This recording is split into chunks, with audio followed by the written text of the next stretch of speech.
Welcome back to the channel, friends. We've got a little bit of a unique job today in that we're kind of going mobile. Most of you would say, well, tree work is always mobile, but this is kind of like mobile, where I'm doing some trail cleaning and maintenance for a couple that are a good friend of ours. So they've got quite an array of really nice trails through their woods. I think he's got 40 some acres here. We had a recent storm, kind of like a heavy, real wet snow, coupled by some wind that really took a bunch of branches down. So I probably come here once or twice a year doing some pruning for them and just getting the trails cleaned up for them. So that's what we're going to be doing today. And they've got this Ranger here. That's actually the client's. Oddly enough, I used to have almost the exact same one that I sold to my dad. Show you the loadout here today. We got 500i, T540 Mark 1, T540i, gas and oil, water for myself. Got the bug repellent. Now, normally I don't like putting this stuff on my skin. It'll kill you dead. But it's going to be like 70 degrees today, and I'm a little bit worried about ticks. So I'm just going to shoot that kind of around my ankles, keep those buggers off. Ratcheting scrunch. Got an old rope for pulling stuff over if we need. Of course, the backpack blower. The old tripod for the phone. So got the helmet. I threw the harness in, not because I anticipate climbing, but I do have my tourniquet mounted to the back there that I like having when I'm doing cutting. Water bottle, gloves, glasses, camera gear, and batteries for the T540i. Also got some snacks. Most importantly, coffee, keep me fueled up. Compliments of the homeowner. Thank you, Nettie. So this is the kind of stuff we'll be dealing with. This is a mostly box elder, kind of overgrown forest. When they moved in here, I guess it'd be 20 or 30 years ago, they planted this as all red pine, but the box elder came up and kind of overtook everything. As most of you know, box elder is kind of a weak species and likes to go codominant. So here's an example of a codominant tear out. You can see that up there. So we're just going to be working this back, chucking most of the brush just in the woods. You can see I've actually been here before. This is a tree I worked on last time. Must have been last year at some point. I just threw the wood in there. Where was that from? Yeah, right here. A couple red pines left over. But yeah, mostly box elder through this whole thing. You can see the remains of a crispy red pine. Most of them have fallen over at this point in here. There's another one right in front of us dead. A couple sprinkled throughout. That's going to be a beautiful day, so we'll get after it. Just start cutting and chucking, cleaning this up so they can keep driving the Ranger through or taking walks.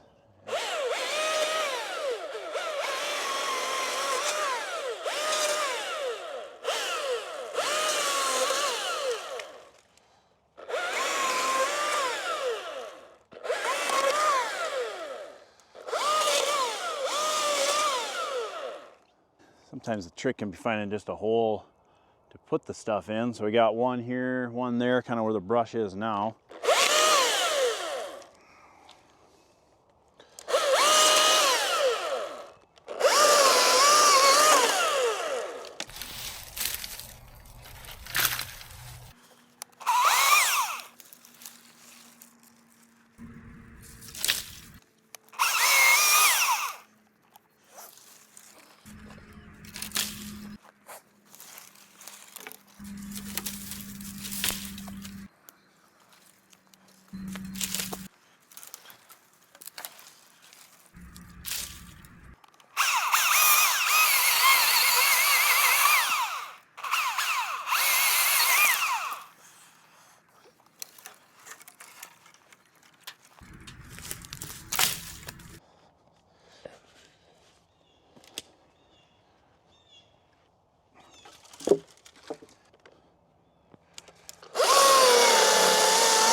This saw could use a tune-up.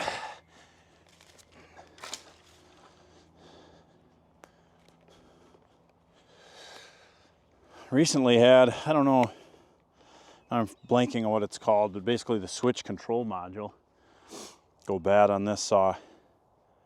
I called my local dealer and they wanted, after shipping, about $100 for it.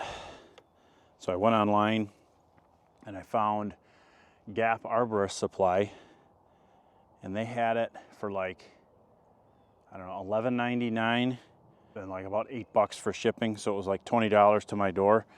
I kind of expected it to be some off-brand, you know, Chinese knockoff version, but I figured I'd try it. Here it came in a genuine Husqvarna package. Slammed it in and this thing worked great.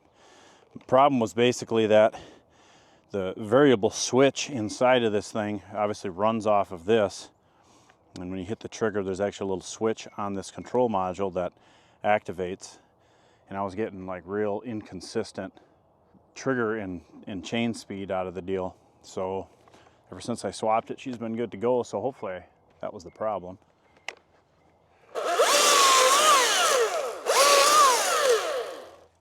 Thing is, she's holding on by a thread yet, so.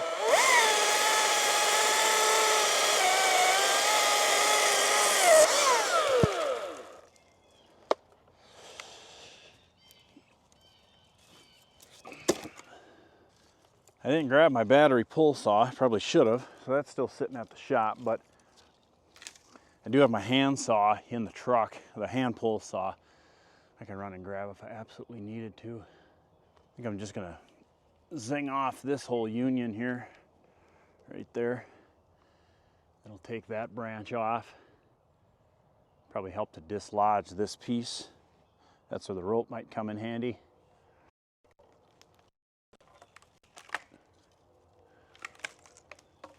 This whole thing's splitting off on us. So this whole branch is split right up in here. So we definitely want to get rid of that whole branch, because this other one coming up in here will just be coming down here in no time. I think we might try and whittle that off. This other small branch coming up through here too, I might just take. We'll just leave the rest of that tree for now. Always that dance of how proactive do you be? We could cut the whole tree down and then this thing would never fall on the trail, of course, but.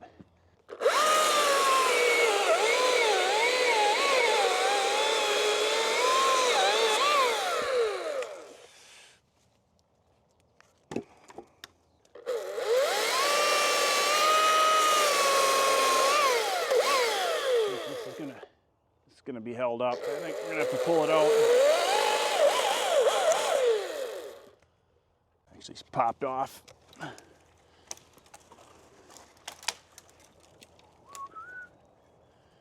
that's really lodged up in there. That one I might just have to pull with the Ranger. That'll be fun. I think we'll leave that as it is now, and I'm gonna try and just send this branch here where I set my saw. There it is. We'll use this one until we find the other one.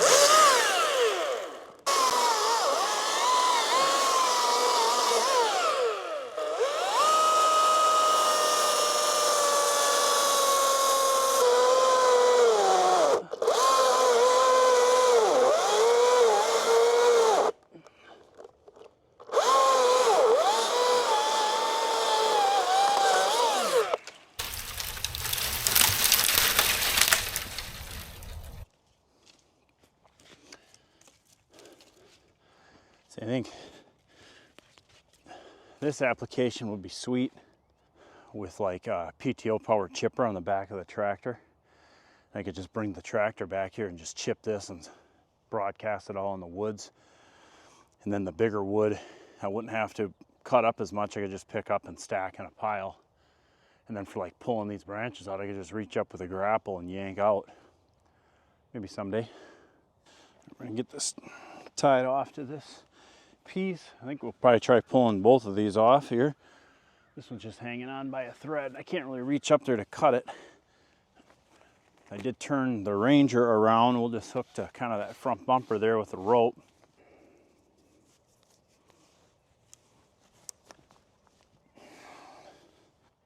Daisy chain hitch there.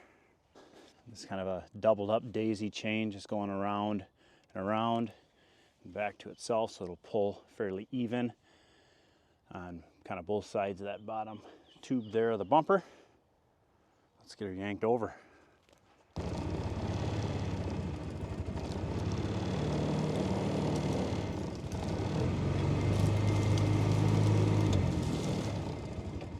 Till it's springtime, my phone's been ringing off the hook. I guess that's a good thing. All right, so that went well. I'm thinking we can just tear it off, just a little bit of bark and cambium holding this log on. I can't quite reach there to make the cut, so I think we'll just rip it off. There's a pretty good tear out on that piece right now anyway, but it's just a box elder, so we're gonna leave it that way for now.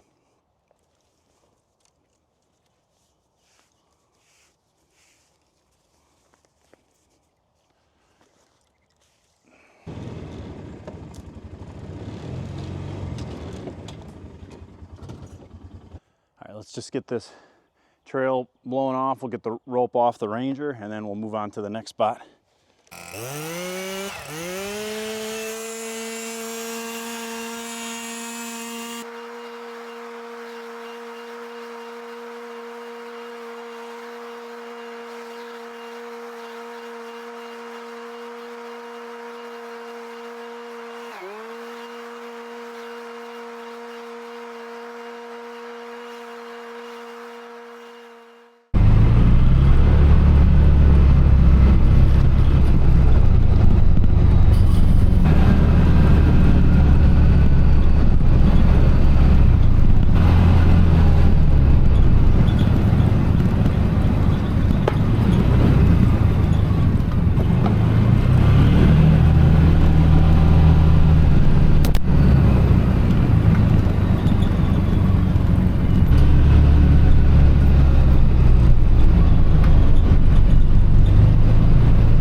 All is well. Here is the next path of destruction. Of course, another box elder. This is a sizable tree actually that went down. I'll show you this over here too. That was just on the other side. The Ranger's over there. So we're on the other side of the path here. Those of you that know will ask, why in the heck do we not have smoke and fire going on with that box elder that's on those primary wires up there? Well, these overhead transmission wires are deactivated. They've actually gone underground with them. So the power company has this easement through my client's property. Client did call them, and this is just not a priority for them, of course. So we're not going to mess with it, but I thought it was worth showing. Looks like the power company was out here just grinding stuff up just to probably keep their path clear.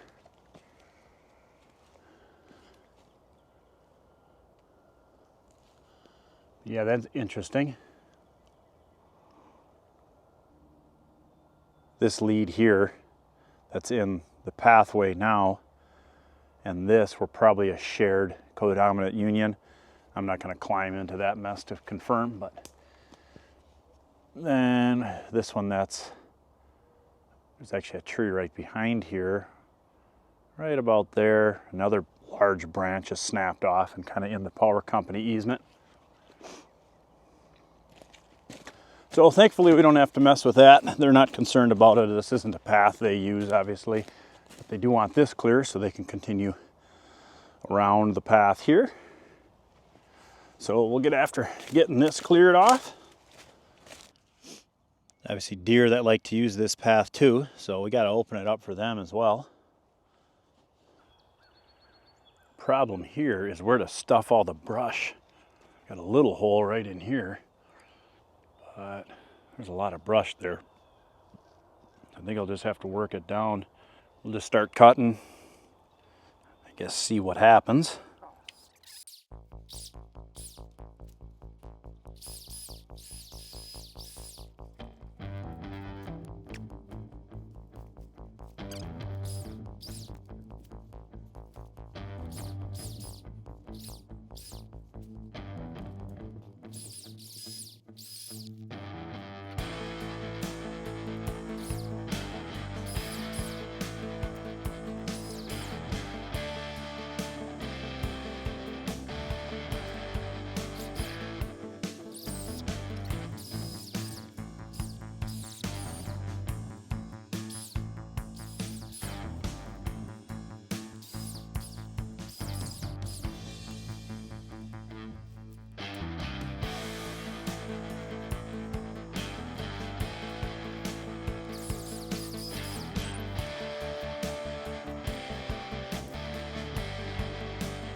All right, now we got a pretty good hole here.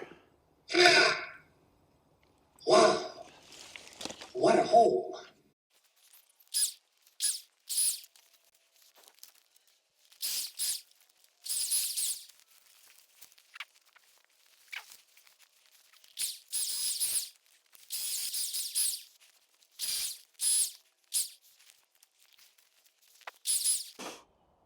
Yeah, 100% pinch on the old saw. That's because this branch held up hard. I was expecting that to kind of break out of there. But when that held up, kind of turning that butt in and pinch the saw.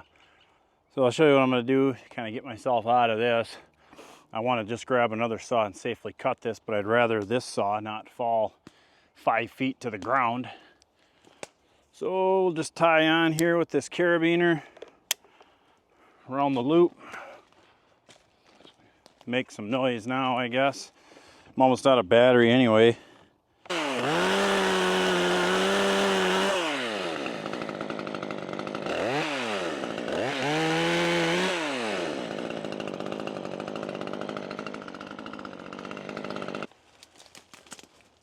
I guess that worked.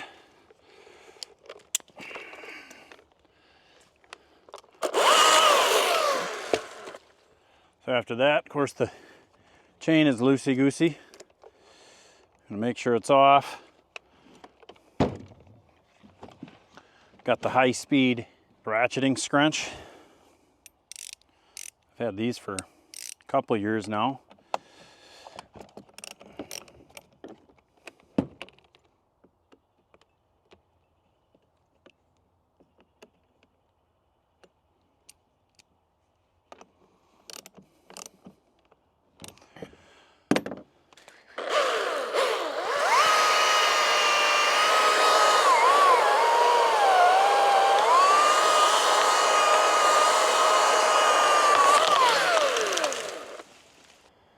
Originally, I was thinking about being proactive and taking this down. Like, I guess it'd be, 1, 2, 3. This one's from a stem way back, so I probably would just leave that. But I'm getting full on brush here. And there's a couple other things I'd rather do with my time today for them. So I think I'm gonna leave this plenty open now. We'll go take care of the couple of other things, and then when we come back, we can be proactive on this, get the rest down, and then maybe what we'll do is pick a spot to go with the brush and just drag it there. I could just drag it almost whole. I mean, we could keep stacking up, but we've got pretty good sized brush piles in there now. And yeah, there's plenty of headroom, of course. I don't think this thing is going anywhere for a while. We got a pretty good stiff arm there. If we were to tip and roll, I left this one on. So in time it will come down, but I think it'll be a while yet on that.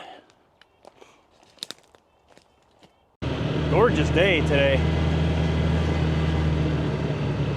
It's definitely the warmest, probably pretty close to the warmest it's been all year. Tooling around, making sure I didn't miss anything. Here's the next culprit. This red pine snapped off at the base. I just kind of want to get this down, make it safe for them. What do we have here? My brother-in-law's deer stand.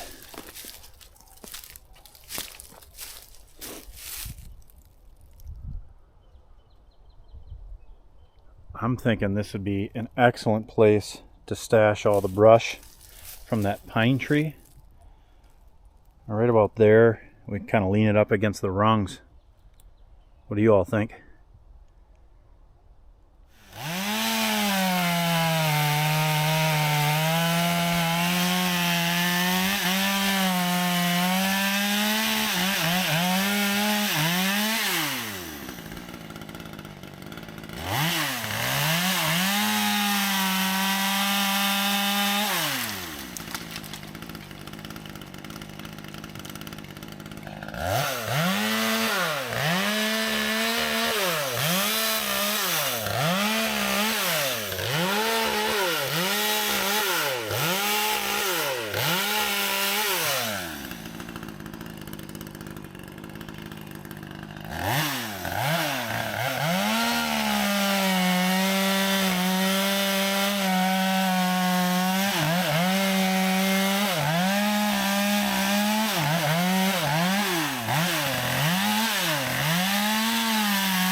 Boing.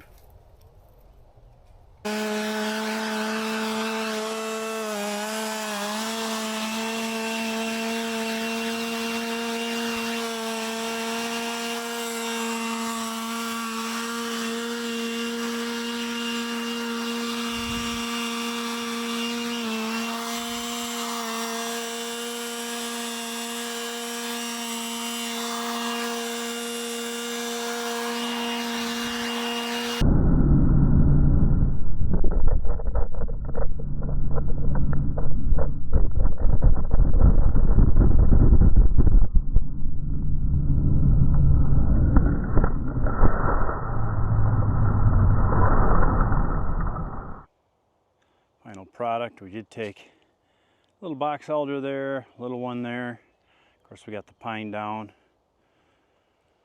Well, I think that's going to do it for me now on this little project. We'll be back out here in the future, I'm sure. But for today, we got those the main trails cleared out for them. We'll probably keep after some of the pruning up front and also just be a little bit more proactive on some of the stuff that's kind of leaning up over the trails in the future. So this was a little bit of a change of pace for me. But if you like this sort of thing, I would appreciate a like and subscribe. It really helps the channel out. And we will catch you guys on the next one.